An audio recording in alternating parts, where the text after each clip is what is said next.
두 분 어서 오십시오. 네, 안녕하세요. 새해 복 많이 받으십시오. 새해 복 많이 받으십시오. 네. 오늘이 이제 2019년 첫 방송이니까 우리 최민희 전 의원부터 정치권을 향해 올 한 해 이거 좀 잘해보자 한 말씀씩 하시죠. 네, 저는 지난번에도 잠깐 말씀을 드렸는데요. 경제에서 문재인 정부 흔들기를 충분히 하셨으니 야당들이 이제 대책을 좀 같이 마련하는 쪽으로 넘어가 주셨으면 좋겠다. 그리고 평화 문제만은 흔들기 하지 말고 그것 또한 대책을 마련해서 같이 나갔으면 좋겠다. 이 얘기? 네. 대책 중심으로 가자. 네. 진수희 전 의원.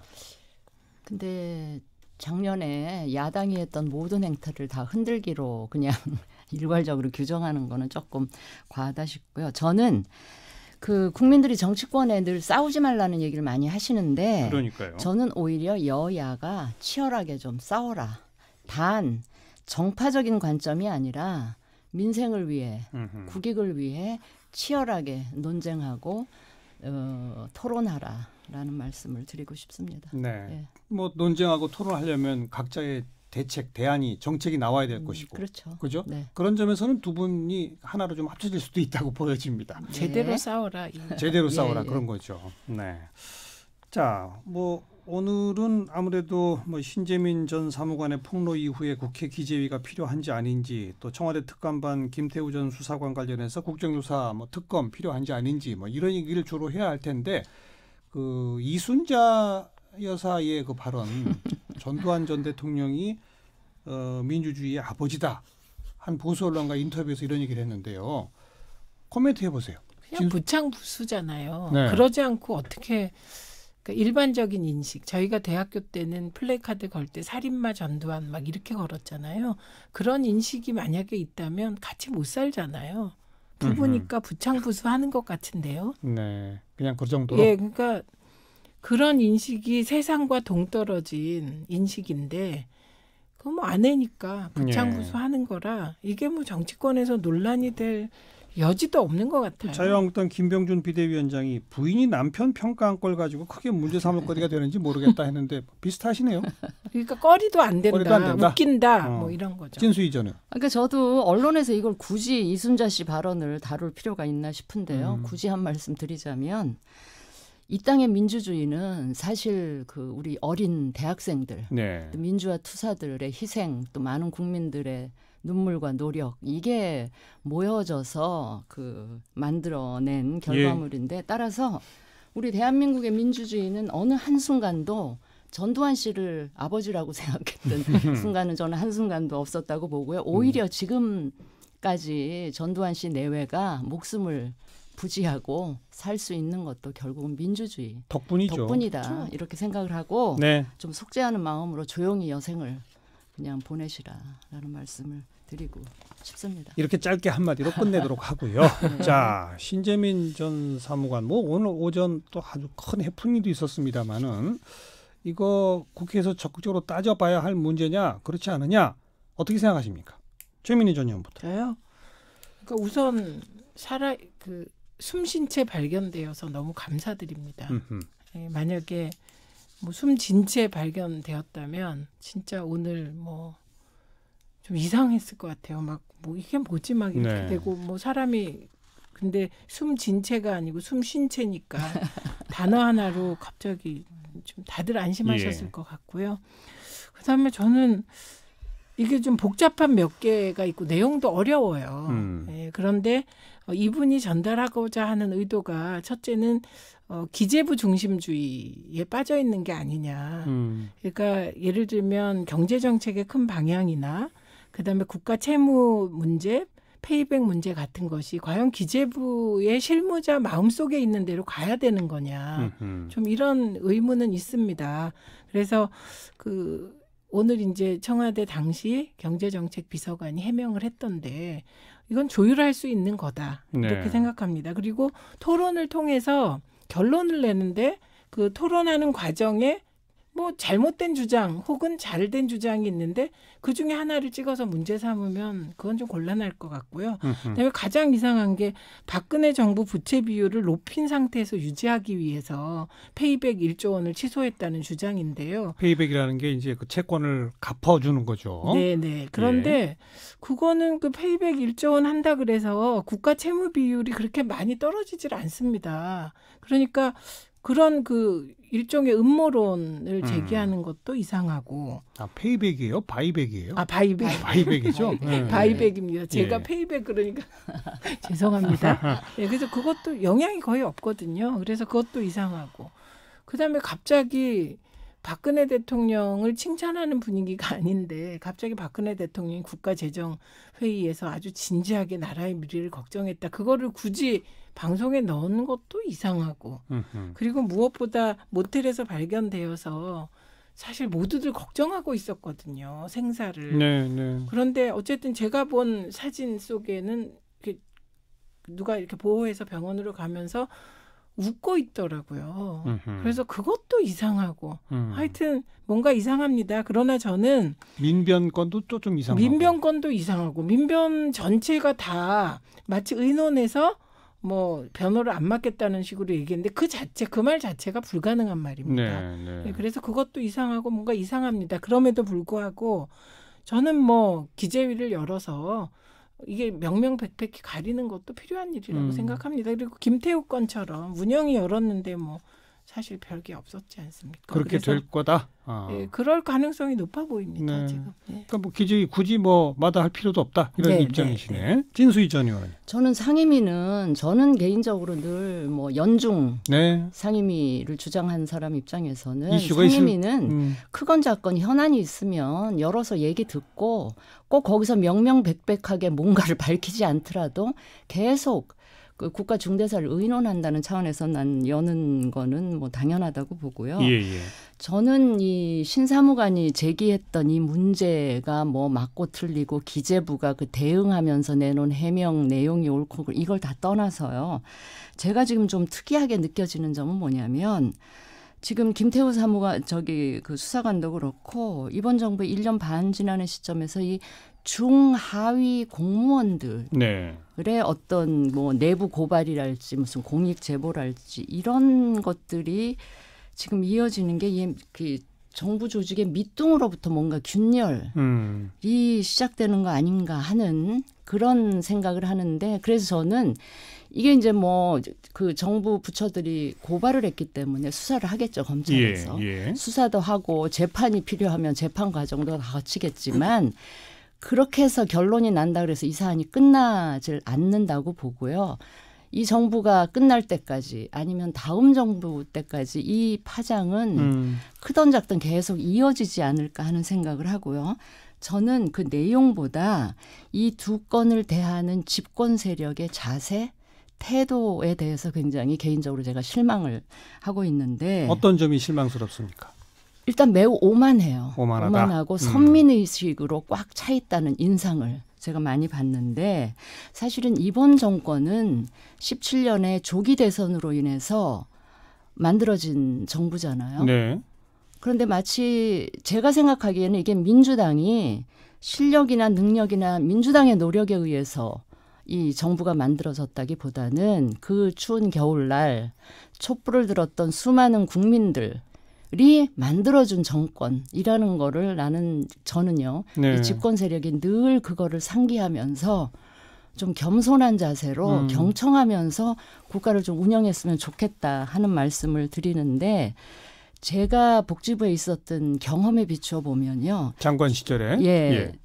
최근에 기재부에서 뭐 신 전 사무관을 가리켜서 너무나 하위 직급이고 또 신참이기 때문에 별거 중요한 정보에 접근할 수 있는 위치에 있지 않았다 이렇게 얘기를 하는데 제 경험에 비추어 보면 그 실국장 따라서 보고하러 올 때 들어와요. 왜냐하면 실무를 맡고 있기 때문에.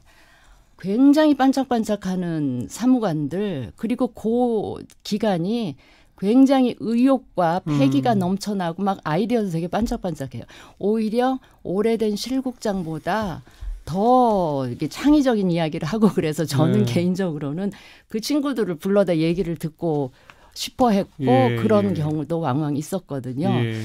그런데 지금 기재부에서 이 신 전 사무관에 대해서 보이는 그 대응은 제가 보기에 별로 바람직하지 않고 특히 제가 아까 오만하다는 표현을 썼는데 청와대든 이 민주당에서 나오는 그 뭐라 그럴까요? 논평, 입장 이런 것들이 예를 들면 미꾸라지, 뭐 꼴뚜기, 망둥이, 뭐 술자리에 안주감도 안 되는 막 이런 이야기들을 보면서 이건 너무 과하다, 너무 오만하다. 자, 최민희 전 이런 생각을 이런 했어요. 그러니까 같은 상황을 놓고 이렇게 다르게 볼 수 있구나. 저는 김태우가 폭로한 내용들에 대해서 청와대가 굉장히 디테일하고 자세하게 설명을 해서 너무 저자세로 하는 게 아닌가 이런 생각을 했거든요. 저렇게 거꾸로. 설명도 할 거 없는데 이런 식으로? 아니 그러니까 저거를 설명하는 방식이 저토록 디테일해야 되나 뭐 이런 생각도 했거든요. 그래서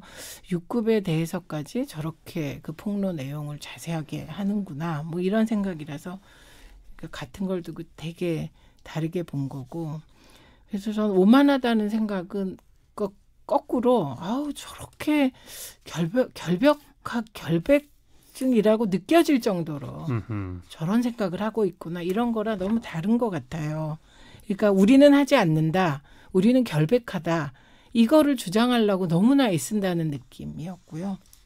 그다음에 하급 그러니까 전혀 오만하게 보이지 않는다. 네, 너무 저자세다. 오히려 저자세고. 알겠어요. 되게 권위주의적이지 않다 이렇게 느꼈고. 그다음에 그 하급 공무원들에서 균열이 나타나는 거 저는 9년 동안 익숙한 문화와 결별하는 거는 오히려 그 하위직이 더 힘듭니다. 그 익숙한 문화. 그래서 김태우 같은 경우는 아마도 우병우가 민정수석일 때는 감찰의 범위가 굉장히 광범위했을 테고 막 법망을 넘나들었을 거라고 봅니다. 그게 다 드러나고 있으니까. 그걸 하던 대로 그냥 하는 대로 하는 김태우와 조국 수석식의 문화는 충돌할 수밖에 없다. 그래서 저는 이런 일이 더 나올 거다. 이런 얘기도 했었고요. 그다음에 신재민의 경우는 이분이 이제 일한 지 3년 차라고 했던가요? 그러니까 반짝반짝 할 수 있을 겁니다. 그러나 또한 그리고 정의감에 굉장히 또한 불타하고 이분은 정의감하고는 거리가 멀어요. 왜냐하면 이분이 동영상을 올릴 때 그 자기가 어느 학원에 가기로 했는데 그 학원을 홍보한다든가 그다음에 내가 굶어 죽게 생겼다라고 하면서 뭐 계좌를 공개한다든가 이거는 다 유튜브 클릭수 올리기 위한 걸로 보이기 때문에 더 이상은 얘기가 어렵습니다. 왜냐하면 유서를 쓰고 이런 상황이라 개인적인 얘기 그만한 게 좋을 것 같고요. 다만 제 경험을 하나 말씀드리면 그 박근혜 정부 1년 차인가 제가 그 세종시로 향하는 기차를 탄 적이 있습니다. 그런데 그때 경제부처 공무원이라고 생각되는 2명의 그렇게 높은 분들은 아니었던 것 같은데 대화를 들었습니다. 우연히. 그리고 그들은 세종시에서 내렸어요. 그러니까 뭔가 회의하러 가는 느낌? 어쨌든. 그런데 두 사람이 이 정부도 1년 지나면 힘 빠져. 우리 1년만 버티자. 이런 얘기를 하는 걸 직접 들었어요. 그런 적이 있기 때문에 저는 그 공직 사회의 그런 어떤 관료 중심주의 이번에도 전형적으로 나타난 게 그 관료 중심주의고 제가 방송위원회에서 일할 때 보면 기재부 6급이 차관급인 저한테 그냥 막 제가 더 아랫사람처럼 그렇게 관계가 이루어지거든요. 그래서 그 부분을 어떻게 해결할까가 관료 중심적 사고, 특히 하위직 공무원들이 더 심한 그 부분을 어떻게 해결하느냐가 큰 문제라고 생각합니다. 그러나 기왕에 이런 문제가 터졌으니 국민들께서 사실 이 복잡한 얘기를 잘 모르실 수 있거든요. 그러니까 기재위를 열어서 논의하고 그리고 청와대가 그러면 기재부 하는 일에 관여하지 않아야 되냐? 전혀. 조율은 어떻게 할 거냐? 알겠습니다. 뭐 그런 거 얘기할 만하다고 지금 생각합니다. 최 의원님이 같은 사안을 보고 이렇게 둘이 다르다 그랬잖아요. 그게 이제 조금 시간이 흐르면 어느 쪽 말이 더 맞는지는 좀 드러날 거니까 제가 여기서 뭐 굳이 반론을 하지는 않겠습니다. 시간도 없고. 한쪽은 좀 오만하게 보인다. 한쪽은 오히려 너무 저자세로 보인다. 이렇게 읽어보신 거고요. 두 분 다 어떤 기재위 같은 거 열어서 어차피 쟁점이 된 거 좀 다뤄보자. 여기다 동의하셨으니까. 그러면 그 말고 김태우 전 수사관 건에 대해서는 오늘 나경원 그 한나라당 자유한국당 원내대표가 국정조사 특검까지 공식적으로 거론했단 말이에요. 그게 필요할지에 대해서 한번 얘기해 보죠. 진수희 전 의원. 저는 특검은 이제 검찰 수사가 시작이 된 시점이니까 수사 결과 봐가면서 이거 공평하지 않았다 생각하면 그때 하면 되고요. 저는 국정조사는 개인적으로 동의하지 않아요. 지난번 31일처럼 그런 식의 회의를 할 거면 저는 굳이 안 열어도 된다. 저는 그 31일 회의를 보면서 저 개인적으로 김용균법이랑 이 조국 수석 출석 문제를 맞바꾼 거 그것도 저는 잘못됐다. 전략적 미스였다고 생각을 하고 칼이라는 게 칼을 그 정도밖에 못 휘두르려면 칼집에 그냥 넣어둔 채로 있었던 게 훨씬 더 효과적이었겠다 생각을 하고 예. 그날 질의하는 수준을 보면서 제가 이런 말씀 드리기는 좀 외람되지만 소위 지금 한국당의 초재선들 박근혜 키즈들이거든요. 네. 19대 친이 학살하면서 뽑아온 의원들, 그다음에 20대는 진박 논란하면서 그렇죠. 뽑아온 국회의원들의 수준이 저 정도밖에 안 되는가. 그래서 그날 회의가 그렇게 끝날 수밖에 없지 않았느냐. 결국 실력의 문제였다. 이렇게 생각을 하기 때문에 굳이 네. 국정조사 해가지고 똑같은 전략적 미스를 범하기보다는 검찰 수사 결과 보고 특검으로 가는 게 더 맞겠다. 이런 판단을 저는 했습니다. 최민희 전 의원은요. 동의합니다. 국조는 31일 운영위하고 똑같을 거예요. 그나마 그 자리에서 거꾸로인데요. 본래 공수가 바뀐 것 같은 느낌? 네, 민주당 의원들은 이철희 의원부터 시작해서 박주민 의원까지 그리고 충청도 사이다 별명이 붙은 김종민 의원까지 자기 역할을 충실하게 했는데 자유한국당 의원들은 저 정도 준비해놓고 조국 출석에 목을 맸나. 네, 예. 그래서 오히려 조국 수석이 돋보인. 그러면 안 되는 거잖아요, 사실은. 예, 그런 운영이라서 국조는 해봐야 똑같을 것 같고요. 형식이 사실 비슷하니까. 그리고 특검의 경우는 사실 특검도 마찬가지긴 합니다. 왜냐하면 그날 당일 운영위에서 자유한국당이 일단 승리한 거잖아요. 김용균법과 맞바꿔서 운영위를 따낸 거잖아요. 예. 거기서 뭔가 무슨 허점을 찾아내고 새로운 걸 내놔야 특검 운운할 수 있지. 지금 특검 얘기하는 거는 저는 좀 양심이 없는 것 같습니다. 근데 여당 역할을 잘했다고 말씀을 하셨는데 저는 여당 의원들의 역할이라는 게 꼭 그렇게 청와대 방어하는 것만이 여당 의원들의 바람직한 역할이라고 생각은 안 해요. 그것과 별도로 정말 국회 차원에서 정부나 청와대를 향해서 했었거나 지적했어야 될 그 기강회의나 이런 거에 대한 책임을 묻는다든가 이런 거는 했었어야죠. 그런 거 전혀 안 하고 그냥 방어 역할만 잘했다 그래서 여당 역할 충분히 했다. 그거에는 제가 좀 동의하기가 어렵습니다. 그 의원님들 너무 맞는 말씀을 하시는데 만약에 야당이 정상이라면 저는 여당 의원들도 기강회의 지적했을 거다. 저는 기강회의라기보다는 관리 부실. 관리 실패나 아니, 여당이 무한책임에 여당이 자꾸 야당 탓을 하는 건 저는 아니요. 그게 아니고요. 생각해요. 상황이 정상적이고 실체적 진실에 도달하는 운영이었다면 저는 최소한 그 자리에서 관리 부실 내지는 알겠습니다. 관리 실패에 대한 합의는 됐을 거라고 봅니다.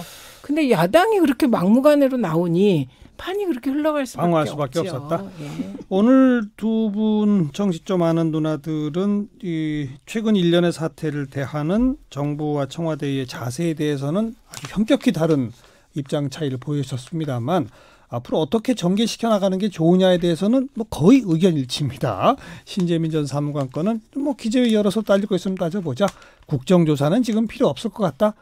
특검은 근데 신재민 건은 제가 조금 의아스러운 게요. 기재부가 그냥 그 기밀 누설 혐의만 했어요. 근데 신재민 사무관이 얘기하면서 여러 사람들의 이름이 거명이 됐어요. 그럼 그분들이 명예훼손으로 좀 고소고발을 하면 이 신 전 사무관이 얘기한 게 허위인지 아닌지 이런 거에 대한 수사가 이루어질 텐데 그냥 공무 그 누설 혐의만 했기 누설. 때문에 예. 그거는 좀 아니죠. 의심이 되는 명예훼손까지 하면 이분 진짜 극단적인 선택할 것 같아요. 그래서 지금은 관리를 좀 잘하면서 실체에 접근해야 될 것 같아요. 그리고 아까 얘기했던 그 특검 부분도 일단은 김태우 전 수사관 검찰 수사 그 결과를 좀 지켜보고 그 다음에 논의할 대상이다까지 의견을 좀 모아봤습니다. 최민희 전 의원, 진수희 전 의원 두 분 수고하셨습니다. 네, 고맙습니다. 감사합니다.